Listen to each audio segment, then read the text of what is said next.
Welcome to the program. The Gillard government has begun the final round of parliamentary sittings for the year by announcing a revamp of policies on asylum seekers to take a more humane approach towards children in detention. It will move several hundred children and vulnerable families into community-based accommodation by June next year, with church and community groups running operations that will be overseen by the Department of Immigration. As well, the government will build 2 new detention centres near Perth and Adelaide to cope with the influx of asylum seekers, a move the opposition says is a clear signal the government's policies are not working. Political editor Heather Hewitt. I'm not sure.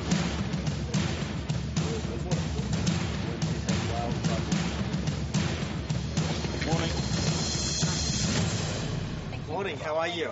As they arrived back in Canberra for the final stretch of parliamentary sittings to round off this tumultuous political year, the government went straight on the front foot to announce what increasingly appeared inevitable.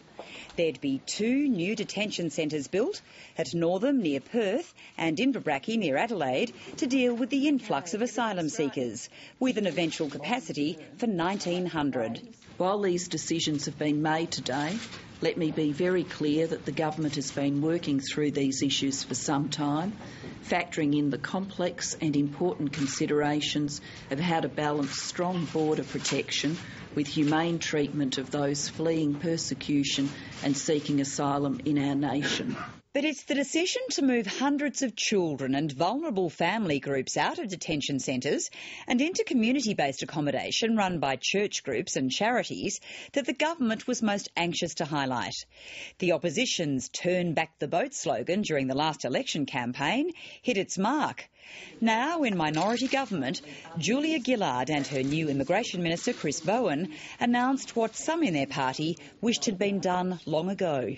I don't think it's the Australian way to have kids behind razor wire in the hope that that may be a deterrent. I've come to the view that there is a better way of dealing with detention for many children and families.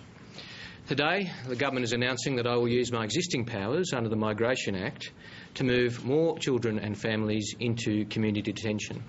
This means they will be accommodated in community facilities run by churches and charity groups under the supervision of the Department of Immigration. Children will be able to and obliged to attend school normally and to live a more normal life. These measures have not been part of a deal with other parties, as has been suggested. These decisions have been taken by the government and the government alone. There have been no discussions about these specific measures with other political parties or parliamentarians. In other words, this is all the government's work, thank you, with no input from the Greens. It's clearly a sensitive point that was clarified in no uncertain terms today, because at the weekend, Greens Senator Sarah Hanson-Young flagged the government's intentions after a report in the West Australian newspaper. Her comments left the perception the Greens were somehow part of a deal. Today, she welcomed the bulk of the government's approach. It is a really important first step.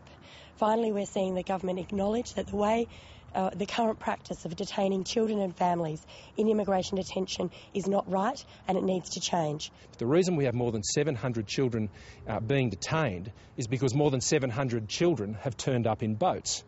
If the boats don't come, then there aren't children in detention. The federal opposition isn't about to abandon its campaign rhetoric in a hurry and immediately went on the attack in question time. I refer the Prime Minister to the 106 illegal boats that have so far arrived this year.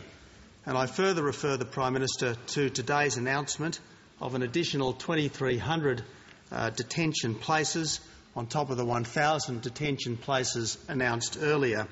And I ask the Prime Minister, isn't this proof that the government's border protection policies have comprehensively failed How will opening more beds stop more boats? The government made the announcement today to be transparent with the Australian people about our long-term plans for detention centres.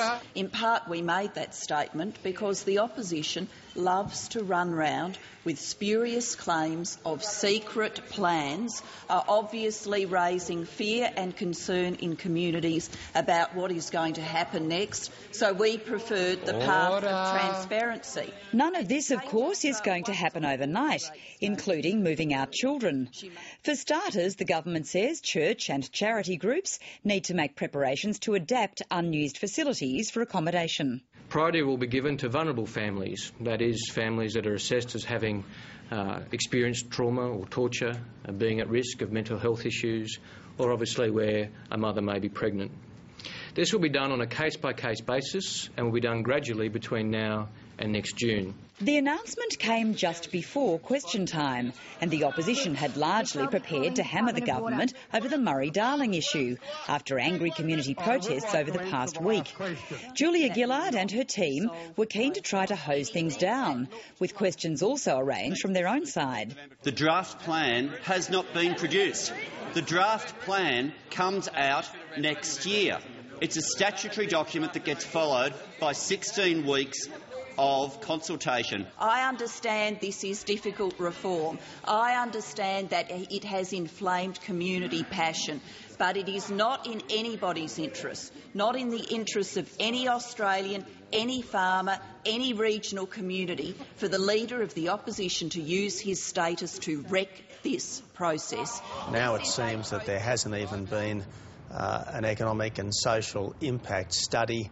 We've got to remember that the impact of these water cuts won't just be felt in regional communities. It will impact on everyone's cost of living. Studies are now underway, but this is an issue the opposition is not about to let go of, ignoring the government's appeals for calm on all sides of what's proving to be a very emotional debate. Political editor Heather Ewart and